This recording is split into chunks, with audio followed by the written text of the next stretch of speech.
అలాగే ఎంతో గొప్ప సినిమాలు చూడడం, దాని గురించి నాలెడ్జ్ గెయిన్ చేయడం, అది ఈ రోజు వరకు కూడా నేను ఎప్పుడు మర్చిపోలేని నా బాల్యంలో, అంటే బాల్యానికి అది పెద్దోడిని అయిపోయినప్పటికే almost 6th, 7th, 8th standard వచ్చేసాను కదా.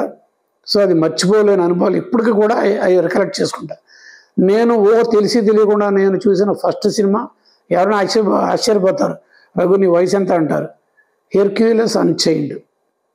హెర్క్యులస్ అన్చైన్డ్ పాత సినిమా, 62కు ముందు సినిమా. దాని కాడ నుంచి black and white, colour, technical colour, కళ్ళజోడు సినిమా, అదని 13 గోస్ట్ అని చెప్పాను కదా, కళ్ళజోడు సినిమా, ఎన్నో ఎన్నో ఎన్నో చూశాను. ఎన్నో అనుభవాలు ఉన్నాయి. ఆ నాలెడ్జ్ ఎప్పటికీ మర్చిపోలేను. దాన్ని చేసిన గ్రేటెస్ట్ కెమెరామెన్లు, డైరెక్టర్ల గురించి ఇప్పుడు నేను చెప్పగలను.